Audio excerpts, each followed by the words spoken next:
할렐루야. 오늘은 이제 성탄 2부인데 우리 한번 인사하고 시작하겠습니다. 메리 크리스마스. 메리 크리스마스. 예. 여러분 가운데 행복한 이 성탄 2부가 되기를 소망합니다. 오늘 다들 데이트하러 가셨나 많이 못 오신 것 같긴 한데 여기는 데이트 안 하신 분들만 오신 건 아니죠? 네. 우리 오늘 마치 말씀 보신 말씀은 마태복음 2장 1절에서 12절까지 말씀입니다. 우리 한 목소리로 봉독해 올려드리도록 하겠습니다. 이 말씀은 살아계신 하나님의 말씀입니다. 헤로드 왕 때에 예수께서 유대 베들레헴에서 나심에 동방으로부터 박사들이 예루살렘에 이르러 말하되 유대인의 왕으로 나시니가 어디 계시냐? 우리가 동방에서 그 별을 보고 그에게 경배하러 왔노라 하니 헤로드 왕과 온 예루살렘과 듣고 소동한지라. 왕이 모든 대제사장과 백성의 서기관들을 모아 그리스도가 이르되 유대 베들레헴이 오니 이는 선지자로 이렇게 기록된 바 또 유대인의 땅 베들레헴아 너는 유대 고을 중에서 가장 작지 아니하도다.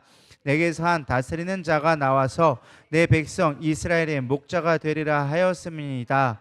이에 헤롯이 가만히 박사들을 불러 별이 나타난 때를 자세히 묻고 베들레헴으로 보내며 이르되 가서 아기에 대하여 자세히 알아보고 찾거든 내게 고하여 나도 가서 그에게 경배하게 하라. 박사들이 왕의 말을 듣고 갈새 동방에서 보던 그 별이 문득 앞서 인도하여 가다가 아기 있는 곳 위에 머물러 서 있는지라. 그들이 별을 보고 매우 크게 기뻐하더라. 집에 들어가 아기와 그의 어머니 마리아가 함께 있는 것을 보고 엎드려 아기께 경배하고 법궤합을 열어 황금과 유황과 모략을 예물로 드리니라. 그들이 꿈에 헤로데에게서 돌아가지 말라 지시하심을 받아 다른 길로 고국으로 돌아가니라. 아멘.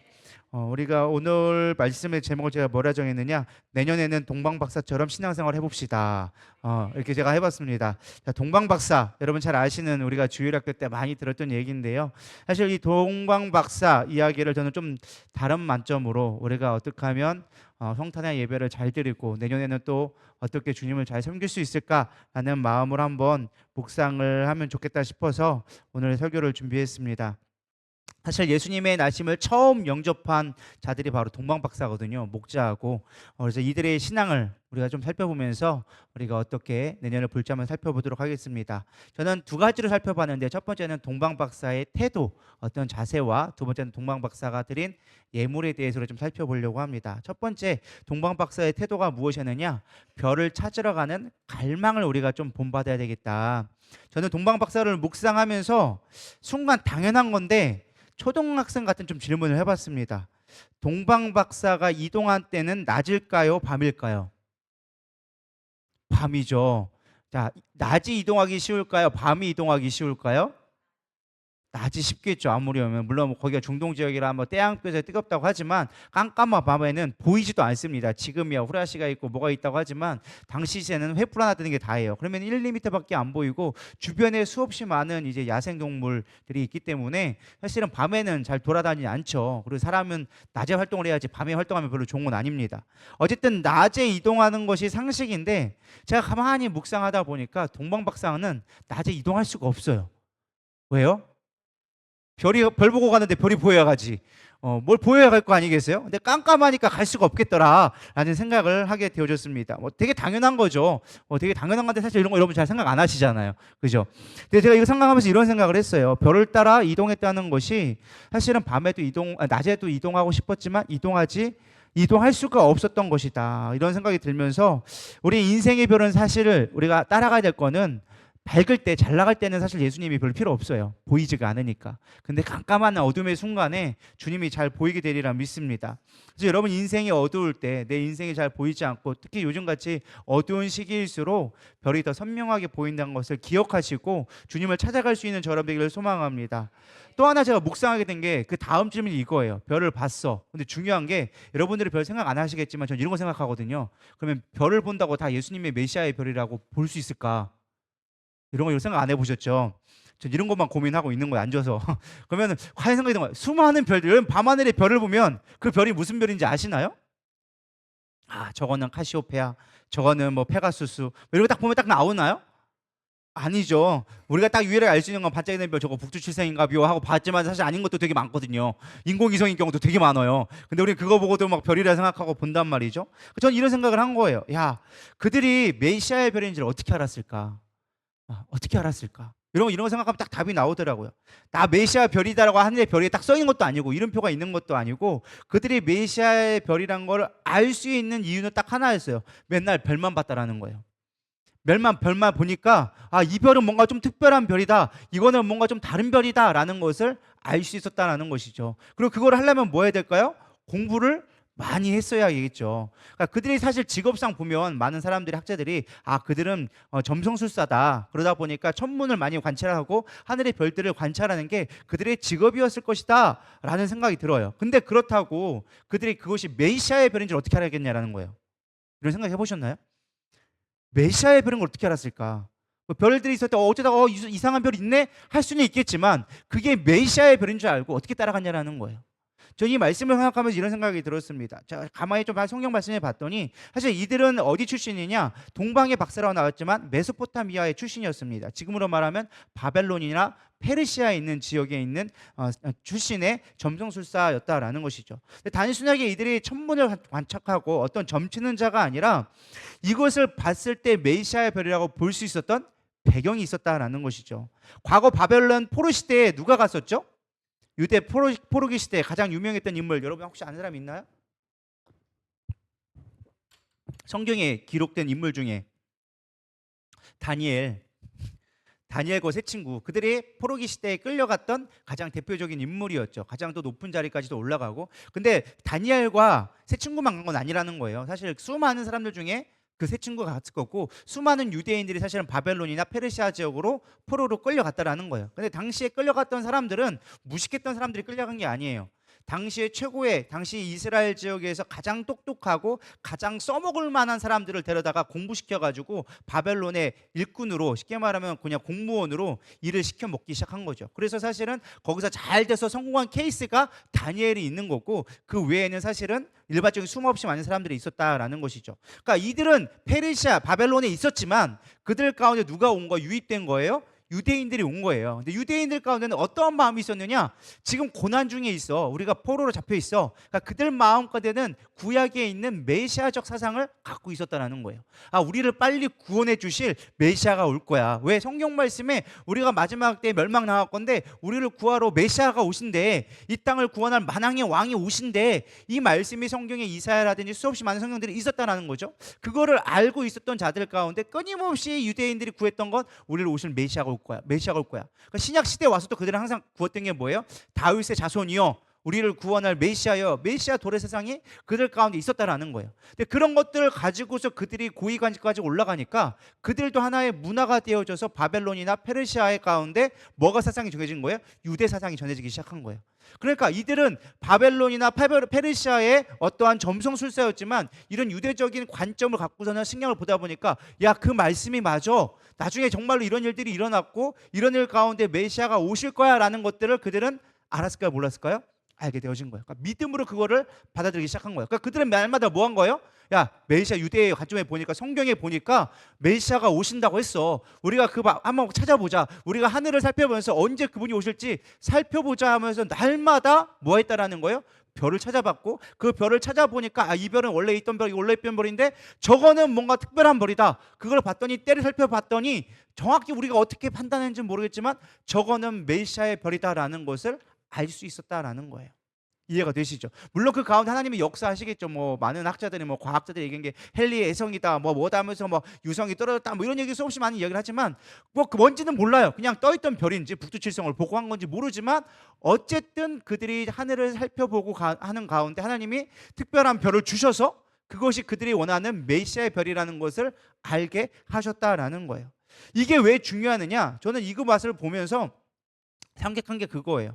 우리 마음 가운데 하나님을 얼마나 갈망하는 마음이 있고 얼마나 주님을 찾고 있는가, 이게 중요한 포인트라는 거예요.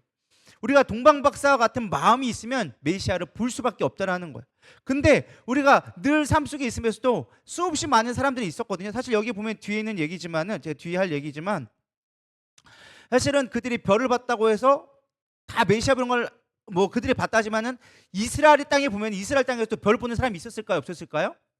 있었다니까요. 수없이 많은 사람들이 별 보는 사람이 있었어요. 4절에 보면은 왕이 모든 대제사장과 백성의 서기관들을 모아 그리스도가 어디서 나겠느냐 물으니 이르되 유대 베들레헴이 오니 이는 선지자로 이렇게 기록된 바 또 유대 땅 베들레헴아 너는 유대 고을 중에서 가장 작지 아니하도다 내게서 한 다스리는 자가 나와서 내 백성 이스라엘의 목자가 되리라 하였음이니이다. 여기 보면 누가 나와요? 서기관들이 나온단 말이에요. 이게 쉽게 말하면은 페르시아의 점성술사와 같은 자들이에요. 성경을 열심히 연구하고 성경에 도 같은 사람들. 근데 그들이 뭐라고 얘기했어요? 야, 그 별이 어디서 난대? 라고 물어봤더니 이들은 그 위치까지도 뭐였다? 알고 있었다라는 거예요. 유대 땅 베들레헴에서 난다고 성경 말씀이 기록되어져 있습니다라고 알고 있었다라는 거예요. 근데 두 사람을 비교해 보세요. 서기관들과 동방박사 사람들 비교해 봤을 때 똑같이 별이 있음을 알았을 거예요. 똑같이 심지어 이들은 서기관들은 어디서 나오는지까지 알고 있었단 말이에요. 그런데 그들은 마음 어떻게 했어요? 오히려 시기하고 질투했단 말이에요. 근데 반대로 동방에 있는 박사들은 뭐 했어요? 기뻐하고 그것을 얻기 위해져서 수천리나 되는 길을 따라왔단 말이에요. 그 별 하나 보고. 그건 어디서 나오느냐? 우리 안에 간절함에서 나온다는 거예요. 우리 안에 갈망이 있어야 된다는 거예요. 그럴 때 예수님을 만나게 되어진다는 거예요. 내가 안다고 성경 말씀을 안다고 내가 예수님을 만나는 것이 아니라 그 말씀을 찾아서 빛을 따라서 나를 구원하실 분을 찾아서 우리가 나아갈 수 있을 때 우리가 예수님을 만나게 되는 축복이 있다라는 것입니다. 그리고 이들이 이상한 별을 먼 길을 온 것은 그냥 온 게 아니에요. 단순한 지적인 호기심으로 온 게 아니었다는 거예요. 사실 이들이 오기 위해서는 수없이 많은 낭관들의 봉창할 수밖에 없었어요. 적어도 하늘의 별을 살필 정도 되면은 궁정에서 일할 수 있는 점성술수가 되는 거예요. 왕의 허락을 받아야 돼. 근데 이 온 유대인들의 왕이 온다고 하는데요. 제가 가가지고 별 보러 갔다 올게요. 한번 그 왕들을 마련하러 갔다 올게요. 여러분 그게 쉬운 일일까요? 어려운 일일까요? 쉽지 않은 일이라는 거예요. 어려운 일이에요. 거기다가 그가 왔을 때 우리는 동방박사가 몇 명이라 생각해요? 3명이라 생각해요. 왜요? 황감과 유황과 모략을 들었으니까 3명이라 생각하는데 여러분 다 되게 단순하게 생각한 거예요. 성경 어디 봐도 3명이라는 말이 없어요. 되게 단순하게 그냥 황금, 유황, 모략이니까 3명 왔겠지. 하나씩 갖고 왔겠지 생각하는데 혼자 갖고 갈 수도 있어 그거. 사실 학자들이 얘기했을 때 이게 3명이라고 단정짓는 것이 아니라 엄청난 상단의 규모를 왔을 것이다. 그들이 사실 궁정에서 별을 본 사람들이었으면 상당히 고위 관직이었다라는 거예요. 그들이 올 때 그냥 먼 길을 오면서 어쩌다 올까요? 아니에요. 수없이 많은 자기의 수행 비서와 생각해보세요. 황금과 유황과 모략을 가져오는데 그냥 맨몸으로 딸라당 들고 나간다 이렇게 왔을까요?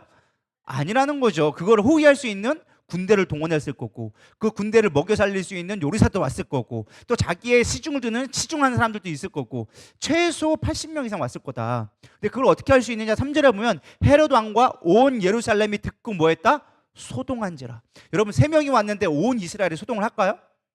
누가 봐도 어마어마한 행렬이 왔기 때문에 온 이스라엘 사람들이 우와 저거 뭐야? 저 사람들 뭐지? 라면서 뭐 이상한 막 페르시아 옷 입고 오고 막 바벨론에 있는 막 이방인들이 오니까 야 이거는 뭔가가 있는가 보다 하고 사람들이 온 예루살렘이 소동하게 됐다라는 거예요. 이해가 되시죠? 그러니까 그냥 이들이 왔더니 단순하게 막 가보자 하고 이런 여행 개념이 아니라 정말로 작정하고 계획해서 이 별이 만왕의 왕을 우리가 배워야겠다라는 간절한 갈망이 있었기 때문에 그들이 올 수 있었다라는 거예요. 그러니까 시대에 이들이 허락을 받을 수 있는 이유는 딱 하나예요. 유대인의 왕이 난다고 합니다. 우리가 그 별을 보니 확실합니다. 예언에 분명히 나와 있습니다. 우리가 그 왕을 아련해서 당신에게 보고하겠습니다. 적어도 이 정도 스텝은 돼야 그래 왕이 너 가봐라 할 수 있는 그런 조건이 나온 거죠. 그리고 그렇게 왕이 허락해서 갈 정도면은 어마어마한 군대가 왔을 거라는 거예요. 왜? 다른 나라 가는 거니까.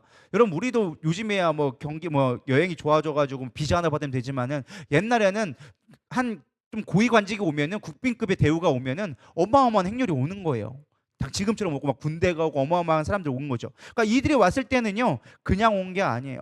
정말 온 예루살렘에 정말 뒤집어 엎어질 정도로 많은 사람들이 왔고 그것들을 왔을 때는 그들이 정말로 주님을 간절히 사모했기 때문에 올 수밖에 없었다라는 것이죠. 예레미야 29장 13절 이렇게 나와져 있습니다. 너희가 온 마음으로 나를 구하면 나를 찾을 것이요 나를 만나리라. 우리 신앙 가운데 이런 자세가 있기를 소망합니다. 여러분 2026년도에는 예수님을 좀 갈망을 많이 했으면 좋겠습니다. 예수님을 좀 많이 찾았으면 좋겠습니다.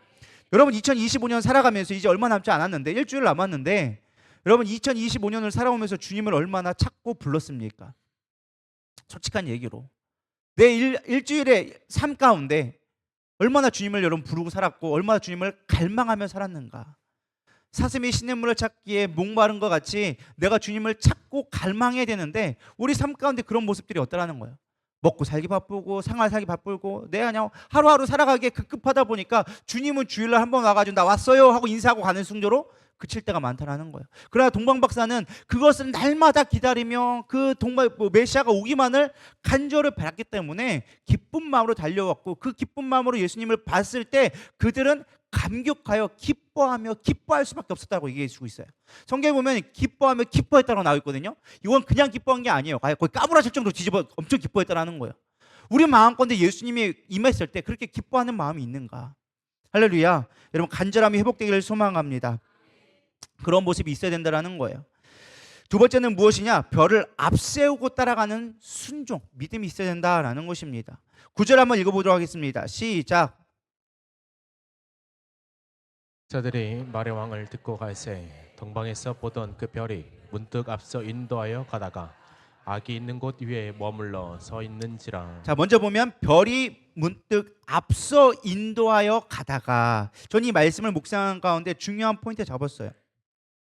우리가 삶을 살아가는 가운데 가장 중요한 건 주님이 인도하는 대로 따라가야 된다. 그게 동방박사에게 배울 자세예요. 동방박사는요, 별을 보고 앞서가는 별을 따라갔다라고 얘기해주고 있어요. 그냥 보고 저쪽에 위치해 있겠다. 사실 별이라는 거는 크게 막 많이 움직이질 않아요, 사실은. 그러니까 어디쯤 있으면 어디쯤으로 향해 가겠다, 궤적을 보거나 이런 거 보면은 어디쯤 있겠다라고 알 수 있었다라는 거예요. 근데 그들은 별이 앞서 가면 갔다라는 거예요. 그들의 계획과 방법으로 내 경험으로 가는 것이 아니라 별이 앞서가는 대로 따라갔다. 이게 되게 단순한 것 같지만 이게 우리 신앙생활 가운데 가장 쉽게 간과하는 일 중에 하나라는 거예요. 우리가 늘 신앙생활 하다 보면 내 계획을 앞세우게 되어지고, 그러면서 내 계획을 앞세울 때 우리 항상 하는 말이 뭐예요? 예수님 그러니까 도와주세요. 이게 우리들의 항상 패턴이라는 거예요. 주님 앞서가세요, 그리고 제가 따라가겠습니다가 아니라 주님 내가 먼저 가고 주님 이렇게 갔으니까 빨리 도와주셔야죠. 이게 항상 우리의 모습이라는 거예요. 근데 동방박사 자세는 그게 아니었어요. 앞서가면 따라갔더라. 베드로의 유명한 마지막이 있죠. 마지막 말 뭘까요? 혹시 아시나요? 쿼바디스. 이게 뭐예요? 주여 어디로 가시나이까. 이게 베드로의 마지막 모습이었어요. 왜냐면 예수님이 마지막 베드로에게 유언 내렸거든요. 너는 이제 네 마음대로 가지 않고 내가 띠띠우는 곳으로 가게 되리라. 그 말을 듣고 베드로가 맨 마지막에 로마로 죽으러 갈 때 주여 어디로 가시나이까 내가 따라가겠습니다. 근데 가봤더니 예수님이 로마로 가네? 로마 가면 죽는 거 알았어. 그럼에도 불구하고 베드로는 그 길을 향해 가서 거꾸로 십자가에 달려 죽었다. 그게 코바디스에 나오는 거예요. 주여 어디로 가시나이까. 우리 신앙생활 가운데 가장 중요한 자세가 주님이 먼저 앞장서도록, 주님 어디로 가십니까? 제가 따라가겠습니다라는 여러분 그런 질문을 할 수 있는 저럼 되기를 소망합니다. 요즘엔 잘 안 보는 찬양 중에 하나인데, 부름받아 나서니 몸, 부름받아 나서니 몸 어디든지 가오리다. 괴로우나 즐거우나 주만 따라가오리니 어느 누가 막으리까. 죽음인들 막으리까. 어느 누가 막으리까. 죽음인들 막으리까. 옛날에는 참 많이 불렀던 노래인데 요즘엔 참 안 부르려고 하는 노래 중에 하나죠. 부르면 큰일 나는 줄 알아. 왜? 부름받아 서님은 어디든지 가, 뭘 어디든지 가, 내가 가고 싶은 데 가야지. 네가 저기 아프리카를 가라. 아프리카는 저기 딴 사람 보내시고요, 저는 여기 있기로 만족하겠습니다. 그게 우리들의 솔직한 고백이잖아요. 주님이 야 넌 순교지로 가라, 너는 네 헌신의 자리로 가라. 주님이요 갈 만한 사람 보낼 수 없어서 나는 못 갑니다. 막 그게 사실 모세의 영이 임해가지고 우리는 못 간다고 맨날 얘기하잖아요. 근데 그렇지 않다는 거예요. 우리의 신앙은 너무 많은 내 생각이 많고 내 주장이 너무나 강해졌어요. 왜? 요즘 시대가 그래. 다 개인주의적, 자기 주관적인, 포스트 모더니즘, 탈개인, 그러니까 온전히 자기만의 개성이 중요한 시대에 살다 보니까 신앙도 내 개성이 중요해. 내가 하고 싶은 거, 내가 원하는 게 이루기 위해서 교회가 필요한 것이지 주님 뜻대로 따라가겠습니다라고 하는 사람들이 많지 않다는 거예요. 요즘 목회자도 그래요. 목회자가 가는 기준이 뭔지 아세요? 요즘에 큰 교회들 보면요, 웬만한 교회들은요 전도사가 없대. 그래서 우리 교회를 되게 부러워해요. 전도사 많다고. 아니 본인이 뽑으라고 그러면 하는 말이, 야 뽑고 싶어도 뽑을 사람이 없다고. 뽑아도 좀 있으면 다 도망간대. 그리고 오지도 않는데 왜 하나 했더니만은 사례비 딱 보고 사례비만 얼마예요 물어봐서 딱 하면은 자기 안 맞으면 안 온대. 요즘 시대 그런 거예요. 주님 내가 어디든 가겠습니다. 골짜기에도 가겠습니다 하는데 요즘에는 골짝 안 가요. 편안한 데 가려고 하고 사택 제공해야 되고 뭐 이런 데만 간단 말이에요. 사역자들도. 그러니까 성도들도 마찬가지예요. 내가 좋은 교회 이런 걸 거기 가겠습니다. 어려운 개척교회 이런 데 안 가겠습니다. 이런 성도가 많다니까요. 우리가 주님의 뜻 가운데 살아가는 것이 아니라 나도 모르게 내가 원하는 대로 가려고 하는 모습들이 너무 많다는 것이죠. 별보다 빨리 가는 우리들의 신앙, 우리는 조금은 멈춰서서 주님 앞에 갈 수 있기를, 주님이 인도하는 대로 바라볼 수 있는 별을 보고 갈 수 있는 저런 되기를 소망합니다. 1장 3절에 또 세 번째는 무엇이냐? 별을 멈춘 곳에서 멈추는 인내가 필요하다라는 것입니다. 어쨌든 순종하고 연결되는 부분인데 앞서 가다가 주님이 이제 멈췄어. 그럼 중요한 건 멈출 줄도 아는 성도가 되어줘야 한다라는 거예요. 사실 가는 것보다 더 어려운 게 뭐냐? 멈추는 거예요. 제가 해보니까 가는 거는 내 열정으로 어떻게든 갈 수 있어. 막 앞에 가니까 막 따라가서 막 오버되긴 하지만 어쨌든 가. 근데 중요한 건 멈춰서는 게 쉬운 일이 아니에요. 멈춘 게 너무 어려워요. 우리가 막 앞장서 가시면요, 주님은 갑자기 딱 멈춰서요. 근데 우리는 그걸 못 멈춰서 브레이크가 안 들어가지고 막 나가. 그래서 안 되는 거예요. 우리는 멈춰설 수 있는 우리 믿음 있기를 소망합니다. 근데 우리는 멈추면 되게 불안해요. 인생에 브레이크 걸려봐요. 여러분 어떠신가요? 막 잘 나가다가 갑자기 안 돼. 어때요? 미쳐버리죠. 그러니까 예를 들면 이거예요. 직장에서 막 잘 나가다가 갑자기 직장에서 잘렸어. 브레이크가 걸렸어. 내 인생에. 뭐 내가 계획하던 일이 있었는데 막 자다가 갑자기 사업이 딱 안 돼. 내가 계획했던 시험이 있는데 갑자기 뚝 떨어져. 뭐 이런 것들이 생긴단 말이에요. 갑자기 브레이크가 걸려. 그럼 여러분 어때요? 한숨이 먼저 나오죠. 에휴, 우리의 실질적 반응이에요. 근데 우리는 그걸 보고 사실은 기뻐할 수 있어야 돼. 아, 주님이 멈추라고 하는 거구나. 다른 길을 준비하고 계시구나. 바라볼 수 있어야 되는데 우리는 멈추면 큰일 나는 줄 알아요. 우리 신앙에서 제가 멈춘다고 잠깐 얘기했죠. 멈추는 게 더 어려운 거라고. 근데 우리 인생 가운데 뭔가 멈춤이 생기면 우리 그 가운데 하나님의 뜻을 묻고 어디로 가야 되는지 찾아야 되는데 멈추면 끝나는 줄 알아. 하나님 왜 나에게 브레이크를 주세요? 하나님 어디 계세요? 막 이렇게 하면서 한다는 거죠. 별을 보고 가다가 멈췄어. 그럼 그들이 가다가 멈추면 아, 여기에 주님의 뜻이 있구나. 주님의 계획이 있구나. 그렇게 가야 되는데 우리는 그 계획을 보는 게 아니라 왜 멈췄어요? 왜 멈췄어요? 내가 가려고 하는데 왜 멈췄어요? 이게 솔직한 우리의 고백이라는 거예요. 사실 신앙 가운데 제일 어려운 게 절제예요. 성령의 마지막 열매도 뭐다? 절제하는 거예요. 인내하고 절제하는 게 쉬운 일이 아니라는 거예요. 사실 우리의 신앙은요, 빨리 얼마나 가느냐가 중요한 것이 아니라 함께 걸어가냐가 더 중요하다는 거예요. 이제 지난주에 얘기했지만 주님이 이 땅에 오실 때 어떻게 오셨어요? 임마누엘로 오셨다라는 거예요. 내가 너희와 함께 하겠다. 함께 가는 게 우리의 신앙인데 함께 가는 건 관심 없고 내가 정한 목표를 빨리 가는 게 목적이에요. 그럼 빨리 가는 건 죽은 거밖에 없어요. 천국 가는 거. 안 그래요? 별 동의가 없으시네. 여러분 빨리 가봐야 천국만 빨리 가는 거예요. 여러분 급할 필요 하나도 없어요. 우리의 목표는 천국이라고 한다면 빨리 가봐야 천국 빨리 가는 거예요. 믿으십니까? 주님과 함께 가는 게 더 중요하다는 거예요. 우리의 목표는 천국 가는 게 아니라 주님과 동행하는 것이 돼야 된다는 거예요. 근데 우리는 늘 신앙생활 하면서 뭐만 목적이냐? 천국 가는 것만 목적이에요. 예배 빠지면 왜 안 돼? 천국 못 가니까. 별 동의가 없으시네요.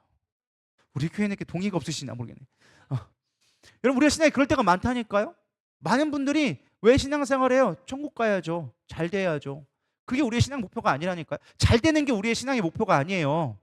이렇게 얘기하면 되게 기분 나빠하시는데 그게 신앙이라니까요. 우리는 주님과 함께 걸어가는 길을 선택한 자이지 잘 되려고 하는 자가 아니에요. 그러려고 하면 저기 차라리 절에 가시든지 저기 인도를 가셔가지고 뭔가 다른 신에게 부탁을 해보시든지. 그건 세상에 말하는 종교고 우리의 신앙은 그게 아니에요. 주님과 동행하는 것. 여러분 이걸 절대 잊지 않기를 소망합니다. 동방박사는 별을 보고 갔어요. 그들의 성공을 위해 간 게 아니에요. 그들의 목적을 위해 간 게 아니에요. 별을 보고 가다가 멈춰섰다라는 거예요. 언제? 멈추니까. 그것이 무엇보다 우리 가운데 필요한 것이라고 믿습니다. 여러분 1년 동안 주님과 얼마나 동행하셨습니까? 믿음, 열정 다 중요하죠. 그러나 더 중요한 건 주님과 동행하는 것. 잊지 않기를 소망합니다. 네 번째 그들에게 배울 수 있는 태도는 기뻐하는 태도다라는 것입니다. 10절 한번 읽어볼까요? 시작. 별을 보고 매우 크게 기뻐하고 기뻐하더라. 아까도 얘기했지만 여기서는 매우 크게 기뻐하고 기뻐하더라. 성경에서 이렇게 네 번씩이나 강조한 경우가 없어요. 거의 그냥 기뻐했다 이 정도인데 매우 크게 기뻐하고 기뻐했다. 이거는 제가 얘기했지만 정말 우리가 표현할 수 있는 최고의 기쁨을 표현했다라는 것입니다. 저는 이 구절을 읽으면서 제 스스로에게 질문을 했어요. 원영아, 너는 기쁘냐? 질문했을 때 솔직한 얘기로 별로 웃음이 안 나더라고요. 그러면서 저의 솔직한 문제를 고민을 해봤어요. 요즘에 현대 사회 중에 가장 큰 문제 중 하나가 무엇일까? 그 여러 가지 정신적인 질환이 있겠지만 가장 큰 문제 중에 하나가 기쁨의 상실이 아닐까라는 생각을 해보게 되어졌습니다. 안헤도니아라는 말 들어보셨나요? 안헤도니아? 제가 이것도 찾아봤는데 이게 무감동증 혹은 즐거움의 상실증이라고 불리는 심리학적 용어라고 합니다.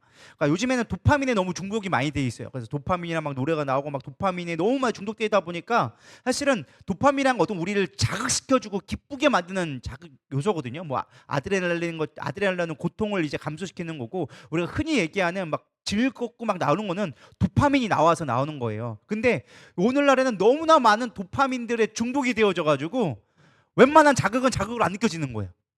그러니까 이게 막 반응이 와도 별로 신나지가 않는 거예요. 너무 익숙해져서. 예를 들면 뭐가 있어요? 유튜브 같은 거 너무 많이 보니까 저도 사실 약간 그게 있는 것 같아요. 증상이. 제가 영화 같은 거 되게 좋아하거든요. 웬만한 영화를 다 봤더니 영화를 웬만큼 봐서는 재밌지가 않아. 약간 지루해. 아, 재미없네 이거. 막 빨리빨리 넘겨야 되는 거야. 뭔가 드라마를 봐도 영화를 봐도 막 딱 봐가지고 딱 자극이 안 오면은 재미없네 넘어가는 거예요. 그래서 요즘에 많은 것 중에 가장 인기 있는 게 뭐예요? 쇼츠. 왜요? 빨리 봐야 돼. 길게 오래 그거를 즐겨가면서 영화가 기승전결로 발전되어져 가면서 거기에 작가가 무슨 의도가 있는가 막 이런 거 상상하면서 보는 게 아니라 자극적이어야 돼. 자극적이어야 돼. 제가 유튜브를 찾다가 한 여자 20대 여자가 전자발찌를 차고 있는 게 나오더라고요. 그래서 아니 20대 이쁜 여자 이쁘기도 되게 이뻐요. 근데 이쁜데 왜 전자발찌를 짰지 않는데 걔가 나중에 이야기가 나오는 거예요.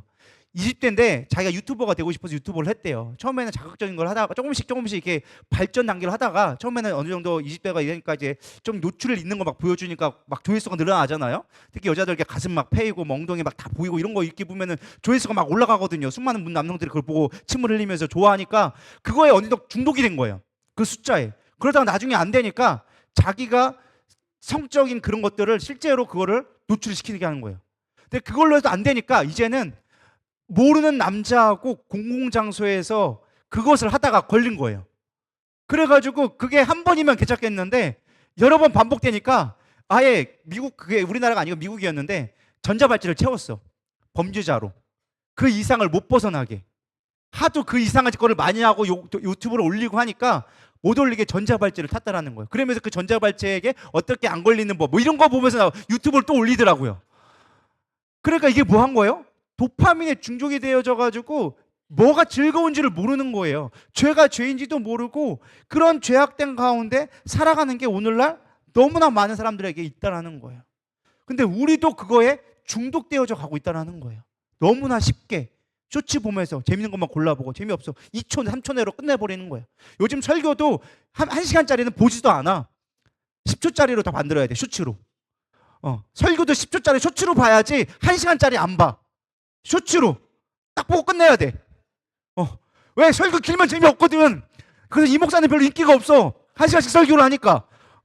얼마나 뭐 내용이 아무리 줘도 아무 소용없어. 재미가 없거든. 1시간짜리는 빨리 넘겨야 돼. 막 여러분 복 받으십시오 막 이거 막 10초짜리 해놓으면 그거는 아멘 하고 보고 넘어가고 막 이러고 한단 말이지. 막 도파민에 중독되어져서 뭐가 행복한지를 모르고 살아가는 시대가 오늘날 시대라는 거예요. 또 여러 가지 우울증이 있는 게 고기능 우울증이라는 게 있대요. 저 처음 들어봤는데 고기능 우울증은 뭐냐면은 이게 대인 관계를 잘하려고 하다 보니까 겉으로는 되게 즐거운 척 하는 거예요. 사회생활을 하다 보니까 직장 상사에게 잘 보여야 되고 사람들에게 좋은 평가, 좋은 고가 점수를 받으려고 항상 웃는 모습이야. 근데 속에서는 뭐 하고 있는 거예요? 욕하고 있고 막 썩어져 가고 있고 우울증에 뭐에 막 있는 거야. 겉으로는 막 웃고 있는데 행복한 것처럼 보여. 누가 봐도 막 행복해. 근데 속으로는 온갖 우울증이란과 온갖 정신적인 질환들을 다 앓고 있다는 거예요. 근데 이게 교회 안에 있을까요, 없을까요? 많다니까요, 생각보다. 우리도 그런다니까요. 내 신앙 건건하게 보이는 것처럼 기쁘게 잘하고 있는 것처럼 막 보여. 근데 설령 내 안에서는 말씀도 안 들어오고 기도도 안 되고 사람들 만나도 반갑지도 않고 억지로 그냥 이 자리에 나와 있는 사람들도 생각보다 많다니까요. 여러분 이거 질병이에요. 질병. 영적인 질병에 걸린 거예요. 크게 기뻐할 수 있어야 되는데 기뻐하지는 못하는 거야. 교회가 기쁨이 되는데 기쁨이 아니야. 이곳에 막 억지로 끌려오는 꼭 깨가지고 가야 되는 우소처럼 울 수밖에, 울며 겨자락교로 나올 수밖에 없는 상황에 있는 사람들이 생각보다 많다라는 거예요. 또 하나 질병이 뭐냐? 번아웃 증후군이라고 있대요. 이게 너무 많은 스트레스를 받다 보니까 어떻게 기뻐해야 될 줄을 모르는 사람, 만선적으로 스트레스 받아가지고 기뻐해야 될 일인데도 불구하고 기뻐할 힘이 없어. 어떻게 하라고? 힘 죽겠는데 막 그냥 숨만 꼴딱꼴딱 붙여있는 사람한테는 기쁠 수가 없는 거예요. 그게 정신적으로 죽기 직전의 사람들은, 번아웃 증후군이 있는 사람들은 기뻐할래야 기뻐할 수도 없어. 막 우리가 25일 날, 막 24일 날, 20일 날 했잖아요. 막 행사하고 막 했잖아요. 보면서 또 기뻐할 줄을 모르는 거야. 이렇게 하고 있는 거야. 뭔가 했네 막 이렇게 하면서 했네 이렇게 하고 막 분석만 하고 있어. 저거 어떻게 만들었지? 막 이런 것만 하고 있고. 맞아요, 틀려요? 그런 사람 있다니까요. 막 애들 막 이런 거 하고 있으면 가면 오 신기하다 하면서 저거 어떻게 만들었지? 그걸 즐겨야 되는데 즐기지를 못해. 막 할렐루야 막 하고 있는데 저 사람 틀렸다 저것도 틀렸다 막 이런 것만 보고 있어. 즐기지는 못해 그 상황을. 그런 사람 많다니까요. 할렐루야. 우리가 그런 기뻐할 수 있기를 소망합니다. 여러분 예수님이 이 땅에 오셨을 때는요 우리에게 기뻐하라고 오셨어요. 요한복음 15장 11절 내가 이것을 너에게 이름은 내 기쁨이 너희 안에 있어 너희의 기쁨을 충만하게 하려 함이라. 아멘. 주님이 이 땅에 오신 이유는 우리와 하여금 기뻐하게 하기 위해서. 그래서 천사가 왔을 때 뭐였어? 누가복음 2장에 보면은 온 만백성아 기뻐하라. 너에게 기뻐할 복된 소식을 내가 전하러 왔다. 기뻐하라고 얘기해주고 있어요. 우리 성탄절에 왔는데도 안 기뻐. 인생에 어차피 또 가면 내일도 힘든데 뭘, 어차피 그것도 내일이고 똑같은데 뭘, 이렇게 끊임없는 그냥 고난의 연속으로만 살아가고 있는 거예요. 여러분 힘들어도 기뻐할 수 있는 자가 이기는 거예요.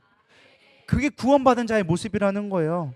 말씀이 육신이 되어 예수님이 오셨을 때는요 우리 안에 기쁨을 충만케 하기 위해서 이 땅에 오셨다라는 거예요.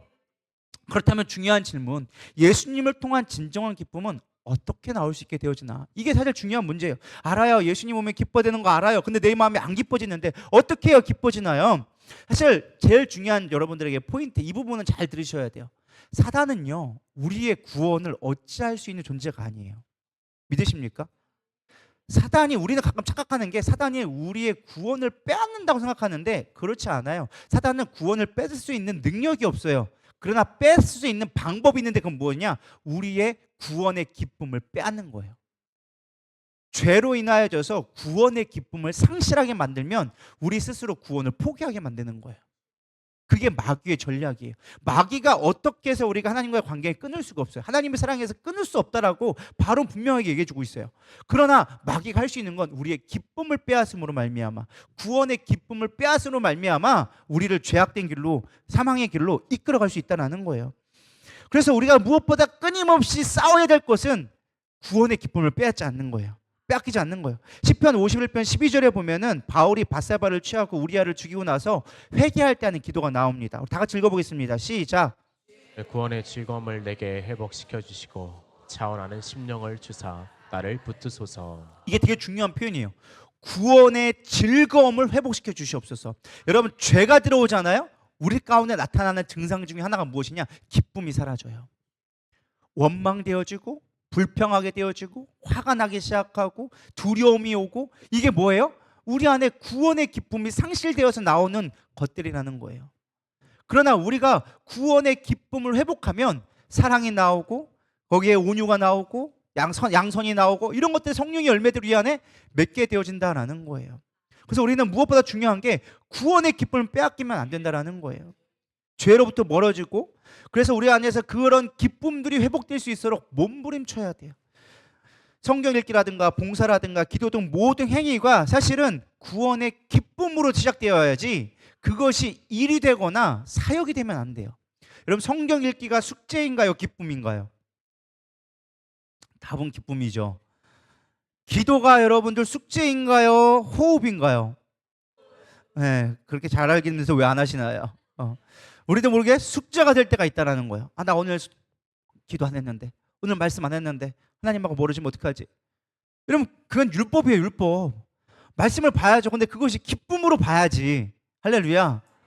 그것이 내 안에 구원의 기쁨으로 나와야 되는데, 구원의 기쁨이 아니라 숙제가 되어지고 안 하면 죄책감이 들고, 그거는 여러분들이 마귀가 좋아하는 거예요. 그럼 예배도 어떻게 되어질까요? 예배도 숙제가 되어지는 거예요.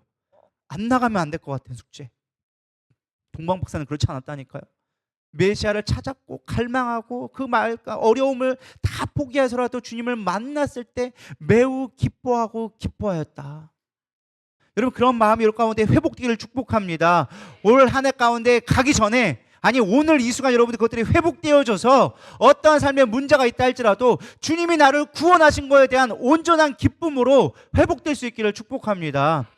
우리가 온전한 구원만 있으면요, 다른 건 문제되지 않는다니까요. 어차피 주님이 나의 인생 구원해 주셨는데, 안 그래요? 여러분들이 근심하고 염려하고 있다는 건 주님의 구원의 능력을 상실했기 때문에 그런 거예요. 우리가 가장 인생에 중요한 건 뭐예요? 주님과 함께 가는 것이고, 주님을 얻으면 다 얻은 거예요. 이 땅에 돈이 조금 없고, 내가 건강이 조금 연약하고, 내가 지적으로 조금 딸리고, 세상적으로 별로 잘못 나도 주님이 우리를 구원하면 그걸로 되는 거라는 거예요. 근데 그게 전부가 안 되니까 여러분들이 힘든 거예요. 여러분, 그 구원을 한 30%만 받은 거예요. 교회 나올 때만 받고, 교회 바깥에서 아직 구원을 못 받고. 여러분, 교회 밖에서도 구원받기를 소망합니다. 여러분, 가정에서도 구원받기를 소망하고, 여러분 마음속에도 구원받기를 소망합니다. 왜 구원을 어설프게 받냐고. 로딩 버퍼링 걸린 것처럼 10%만 받았어. 여기만, 교회 안에서만. 나가서는 구원을 못 받았어. 집에서도 구원 못 받고, 가정에서 직장에서도 구원 못 받고, 사람들과의 관계 속에서도 구원을 못 받았어. 그건 온전한 구원이 아니에요. 온전한 구원 받기를 소망합니다. 그 구원의 기쁨을 빼앗기지 않아야 돼요. 예수님 이 땅에 무엇하러 오셨어요? 죄인을 구원하러 오셨다. 그 기쁨을 빼앗기지 않기를 소망합니다. 이제 두 번째로 살펴볼 것이 이제 동방 박사의 세 가지 예물을 좀 살펴보려고 합니다. 드디어 동방 박사가 예수님을 만나고 이제 보배합을 열어서 세 가지 예물을 드렸어요. 근데 이 세 가지 예물은 비싼 거고 정말 좋은 겁니다. 당시 시대도 되게 상당히 같이 나가는 거였어요. 그럼에도 불구하고 이 안에는 영적인 의미가 있다는 거예요. 사실 그때 당시에 비싼 게 뭐 황금은 이해가 가요. 뭐 근데 굳이 모략 같은 거 줄 필요가 있었을까? 근데 왜 모략을 줬고 왜 유향을 줬을까? 사실 값 나가는 것도 엄청나게 많았을 건데 왜 굳이 이걸 주었을까? 성경은 그냥 쓰여진 게 없죠. 이것들은 다 의미를 갖고 쓰여졌다라는 것이에요.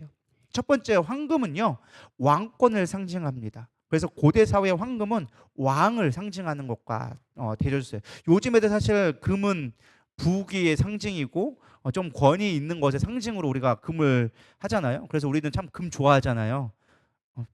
별로 안 좋아하시나요? 좋아하셔도 됩니다. 여러분, 금 좋아한다고 죄 아니에요. 좋아하세요. 그거 좋아하셔도 됩니다. 많이 가지세요. 할렐루야. 가능하면 금괴로 좀 갖고 계시고, 좀 있으면 좀 나눠주시고, 할렐루야. 여러분, 금모기도 많이 하는데 금 많이 가지시면 좋습니다. 근데 중요한 건 이 황금은 특권을 부여하고요, 왕권을 상징하기 때문에 사실 그들이 동방 박사가 예수님 앞에 금을 드렸을 때는 당신은 나의 왕이십니다라는 표현이에요. 당신은 나의 왕이십니다. 왕 중의 왕입니다라는 표현을 했다라는 것이죠. 지난주에도 제가 설교를 했지만 고대 사회의 선물은 사실 복종과 거래의 의미예요. 힘이 있는 자가 주는 거는 그 선물이라기보다는 그냥 할애, 그거에 대한 보상적인 개념이고, 사실 낮은 자가 드렸을 때는 그들에게 드리는 어떠한 복종의 의미로 사실은 주로 선물을 많이 드렸다라는 거예요. 거래적 의미로 나를 잘 봐주세요라는 어떤 로비적인 의미에서 사실은 선물을 드렸단 말이에요. 그러니까 이 동방에 있는 박사들이 와서 예수님 어린 아기한테 황금을 드리면서 당신은 진정한 왕이십니다. 당신의 나라의 나를 내가 섬기겠습니다. 당신을 내가 왕으로 섬기겠습니다라는 표현으로서 황금을 드렸다라는 것입니다. 우리도 마찬가지입니다. 오늘날 우리도 예수님을 나의 왕으로 섬길 수 있어야 되리라 믿습니다. 성경 말씀이 이렇게 얘기합니다. 물질이 있는 곳에 마음이 있다. 원래 금이잖아요. 그걸 오늘날에는 이제 돈으로 이제 표시를 하잖아요. 우리가 돈 할 때 금일봉 이렇게 하잖아요. 그런 것처럼 우리의 물질을 들여서 하나님 앞에 마음을 담을 수 있어야 되리라 믿습니다. 금액이 중요한 것이 아니라 내가 하나님 앞에 물질을 드리고 하나님의 당신의 이 물질보다도 당신이 더 가치 있습니다 라고 드릴 수 있을 때 우리 안에 즐거움도 회복될 수 있다라는 거예요.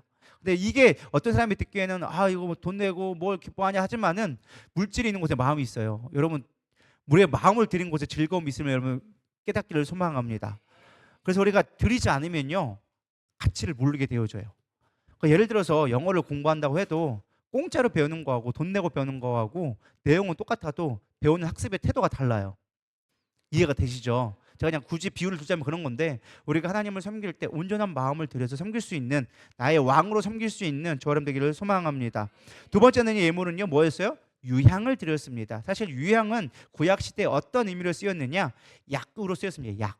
되게 고가의 약으로 쓰여지는 약이 유향이었어요. 예레미야 46장 11절에 보면 처녀딸 애굽이여 길앗에서 올라가서 유향을 취하라, 내가 많은 의약을 쓸지라도. 그러니까 유향이 뭐예요? 약으로 쓰였다라는 거예요. 되게 고가의 약으로 쓰였다라는 것입니다. 근데 유향을 드리면요, 당신은 나의 치료자입니다라는 뜻을 갖고 있다라는 거예요. 치료자라는 것입니다. 그래서 사실 우리가 예배 가운데 찾아오셔서 예수님을 만났을 때 여러분 가운데 영혼과 육신의 치료를 받기를 소망합니다. 우리가 약통을 볼 때 사실 약이 나의 치료자다라고 생각할 것이 아니라, 약통을 아침마다 이렇게 한 주먹씩 집어넣는 그 약을 볼 때마다 주님이 나의 치료자입니다, 이 약은 내가 이제 내려놓겠습니다라는 그런 기도를 하면서 여러분 가운데 약이 줄어갈 수 있기를 축복합니다. 제가 보니까 뭐 저도 이렇게 나이를 많이 먹은 건 아니지만은 하나씩 늘리다 보니까 생각보다 약 먹다가 시간 다 가더라고요, 아침에. 또 목사님이 이렇게 챙겨주는 게 많아가지고 그걸 안 먹을 수도 없어가지고 하나씩 먹다 보면 먹을 게 너무 많아요. 때로는 그래서 이렇게 걸러서 먹어야 돼. 이번에는 이거 먹었으니까 다음에는 이걸로 먹어야지 하면서 이걸 골라서 먹어야 돼요. 그냥 뭐 그렇다고 엄청나게 제가 뭐 병든 것도 아니에요. 뭐 비타민하고 마그네슘하고 뭐 이런 거예요. 다 오메가3 뭐 이런 거, 막 혈관 순환제, 순환제 뭐 이런 거 대부분 먹고 있는데, 그것만 먹어도 한 주먹이더라는 거예요. 잠깐 내가 생각하면서, 야, 내가 약으로 사는 거냐 뭘로 사는 거냐 이렇게 생각하면서 먹을 때가 있었는데, 제가 그럴 정도면 여러분들은 더 많은 걸 한번 지고 있을 거라 생각되어집니다. 아침마다 이렇게 하면서 넘기기 하면 힘들고 있는데, 여러분 기도로 이겨내길 수 있기를 축복합니다. 그래서 예수님보다 나의 치료자이십니다. 내 인생 가운데 이 약이 아니라 예수님이 내 인생의 약이 되기를 소망합니다. 내 인생이 더 이상 이제 약으로 사는 인생이 아니라 주님으로 사는 인생 되기를 소망합니다. 그렇게 선포하며 나갈 수 있게 축복합니다. 그래서 여러분 마지막 내년도 송구영 신예배 드릴 때는 이제 약 안 먹어요라고 간증할 수 있는, 별로 아멘 안 하시네. 그러면 약 계속 드세요. 뭐 아멘 하시는 분들만 약 안 드시기를 소망합니다. 그렇게 될 수 있기를 축복해요, 정말로. 그게 우리가 예수 믿는 정말 기쁨이고 즐거움 아니겠습니까? 그런 맛이라도 있어야지. 안 그래요? 약은 약대로 먹으면서 예수님이 여전히 약입니다라고 얘기해봐야 별 효과 없어요. 실제로 경험되어져야지. 할렐루야. 그래서 그런 능력이 있기를 축복합니다. 세 번째 예물은요, 모략을 죽었어요. 모략은 죽음과 부활을 상징합니다. 당시에 모략은 당시에 시체의 방부 처리제로 쓰여졌던 가장 큰, 많이 쓰였던 약이에요. 사실 근데 모략이 되게 비싼데, 예수님의 죽음을 상징하는데, 사실 모략을 들었다는 것은 나는 이제 죽을 일이 없다라는 의미를 갖고 있다는 거예요. 그러니까 모략을 들었다는 건 장사 지낼 때 준비하는 건데, 나의 죽음을 당신 앞에 드렸습니다. 그러니 나는 이제 죽을 일이 없습니다. 그럼 진짜로 내가 몸이 안 죽냐? 그런 의미가 아니라 나는 영원히 살 것을 믿습니다라는 부활의 상징적인 의미로 모략을 드렸다라고 해석을 합니다. 그래서 우리가 정말로 영원한 천국이 있음을 믿는 저 여러분들을 소망합니다. 예수를 믿는 거 그거예요. 영원한 천국을 믿는 거예요. 그 믿음 갖고 살아가는 거지. 부활의 신앙 갖고 살아가야지. 영원한 천국이 없다면, 우리가 영원한 이 땅이 육신으로 끝난다면 뭐하러 이 밤에 지금 크리스마스 이브에 지금 영화도 봐야 되고 지금 할 게 얼마나 많이 있습니까? 아파트도 개봉했는데 그것도 봐야 되고 막 할 게 얼마나 많아요. 데이트도 가야 되고 뭐 가족들하고 뭐 밥 맛있는 것도 먹어야 되고. 근데 그 시간을 내려놓고 우리가 이 자리에 와 있는 이유가 뭐예요? 영원한 삶이 있기 때문에.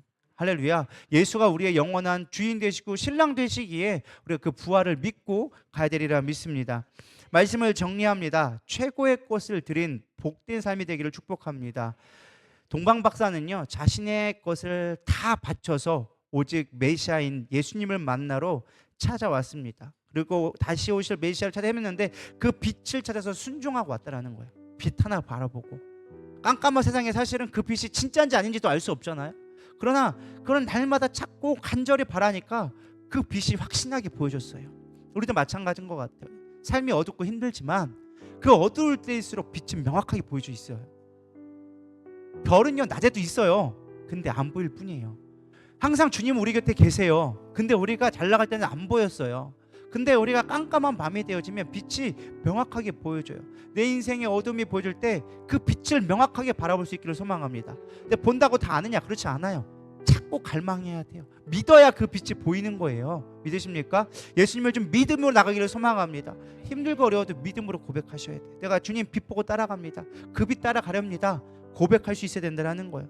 그리고 그냥 오지 말고 하나님 앞에 내 전부를 드릴 수 있는, 가치를 드릴 수 있는 저럼 되기를 소망합니다. 마지막 이야기 마칩니다. 윌리엄 보든이라는 사람이 있습니다. 1800년대에 예일 대학, 그때 당시에도 예일 대학이 엄청난 대학이었거든요. 근데 부유한 가정에서 태어나고 많은 유산도 물려받았어요. 그가 돈이 많으니까 그 당시에 최고의 이제 책이 나왔던 것 중에 세계 일주, 80일간의 세계 일주 뭐 이런 작품이 있잖아요. 그런 책들이 나오면서 당시에 좀 돈 있는 사람들은 세계 일주를 하는 게 어떤 버킷리스트 중에 하나였어요. 그래서 이 젊은 부자도 나도 세계 일주를 해보겠다라고 하면서 돌아다니다가 선교에 대한 열정을 갖게 되어졌습니다. 그래서 대학 시절에 물려받은 유산 전부를 호프 미션이라고 하면서 선교 단체의 전 재산을 갖게 되어집니다. 그리고 선교새로 언어를 준비하는 가운데 갑자기 질병으로 젊은 나이에 사망하게 되어졌어요. 근데 그가 마지막에 남긴 말이 유명하게 남겨져 있습니다. 누군가 나를 기억할 때 저 사람은 진짜 남김없이 후회 없이 인생을 살았다고 말한다면 그것이 예수님께 황금과 유향과 모략을 드린 것과 같은 인생이 될 것입니다 라고 하면서 고백했다라는 거예요. No reserve, no retreat, no regret 하면서 얘기해줬는데, 여러분 인생 가운데 정말로 남김없이 후퇴 없이 후회 없이 살아갈 수 있는 그런 인생 살아보고 싶지 않으십니까? 저는 가끔 그런 생각이 있어요. 내 인생에서 가장 의미 있게 보내는 시간들이 무엇일까? 근데 사실은 매일 반복되는 삶과처럼 느껴져요. 반복되어지는 것처럼, 마치 때로는 쳇바퀴 도는 것처럼 무의미한 것처럼 느껴질 때도 있어요. 수없이 많이 설교를 했는데 사실 제 삶의 대부분은 늘 설교 준비하냐고 바빠요. 일주일에 3번 4번 이렇게 설교를 하면은 그 설교를 준비하냐고 하루 설교 준비해서 하루 설교하고 하루 설교 준비하고 하루 설교하고, 사실 거의 이런 일이 거의 대부분이에요. 그 외의 시간들이 이제 교회를 준비하는 건데, 그러면서 가끔 이런 생각이 들어요. 쳇바퀴 도는 것처럼 매일 반복되어지고 이렇게 많이 수없이 많이 설교를 하고, 제가 어느 날을 설교한 걸 목록 쭉 쳤는데 내가 이렇게 많이 설교를 했다고 할 정도로 엄청 많은 설교가 다 쌓여 있는 거예요. 저는 일일이 다 기록해 놓으니까. 근데 그 설교를 하면서 사람들이 변화되어지고 뭔가 막 딱 눈에 보였으면, 아 하나님 그래도 내가 뭔가 한 보람 있겠대요 할 수 있는데, 물론 여러분들이 다 은혜지만 가끔은 제 안에 그런 마음들이 돌 때가 있는 거죠. 이거 한다고 뭐가 달라지나, 어차피 설교 들어도 사람들은 뭐 들어도 그냥 지나고 다 잊어버릴 건데, 이런 생각들이 들어올 때가 있는 것이죠. 그러면서 후회가 될 때가 있는 거예요. 더 의미 있는 삶으로 살아가는 게 어떤 모습일까? 내가 예수님을 위해서 더 할 수 있는 일이 무엇일까? 그럼 내가 뭘 해야 되지라는 그런 마음이 들 때가 있다라는 거예요. 근데 가장 중요한 건, 제가 그 마음 가운데 다시 위로를 얻었던 건, 내가 그 한 걸음 한 걸음 갔다 온 것이 지나간 것처럼 보이지만 그것이 나를 강하게 만들었다는 거예요. 마치 운동과 같더라고요. 내가 오늘 5km를 뛰었어. 사실 5km 뛰어봐야, 러닝머신 5km 뛰어봐야 그냥 쳇바퀴 도는 거예요. 그게 무슨 의미가 있지 싶은데, 누구는 알더라? 내 몸은 알더라. 내 몸에 뱃살이 빠지기 시작하고 지방이 빠지기 시작하고 심장이 튼튼해진 게 느껴지고, 그러니까 그 쳇바퀴 도는 거는 5km 뛰었다 막 힘들게 했는데 그게 무슨 의미가 있지 싶은데 내 안에 남아있더라는 거예요. 우리 신앙이 마찬가지인 것 같아요. 여러분 인생 가운데 주님을 따라가는 삶, 때로는 이게 왜 이렇게 무모한 짓 같지? 뭐 하는 것이? 싶을 때도 있겠지만, 그 길을 따라가다 보면 주님은 알고 나는 알더라. 할렐루야. 사람들이 몰라줄 수 있어요. 괜찮아요. 그래도 주님 보고 기뻐할 수 있는 저 여러분 되기를 소망합니다. 2025년 성탄, 여러분 내일 이제 성탄 예배를 드리는데요, 한 해를 마무리해 가면서 새해에는 동방박사처럼 예수님을 간절히 찾고 만남으로, 그리고 나의 전부를 들여서 후회 없이 살아갈 수 있는 또 한 해를 계획해 볼 수 있는 저럼 되기를 소망합니다. 그래서 주님이 주시는 큰 기쁨을 빼앗기지 않는, 구원의 기쁨을 사단에게 빼앗기지 않는 저 여러분 되기를 소망합니다. 감정에 노예되지 마시고 상황 앞에 무너지지 마시고 우린 주님만 바라보고 가는 그런 저 여러분 되기를 축복합니다. 우리 이 시간 예수 때문에 우리 찬양하시면서 잠시 기도로 나가겠습니다.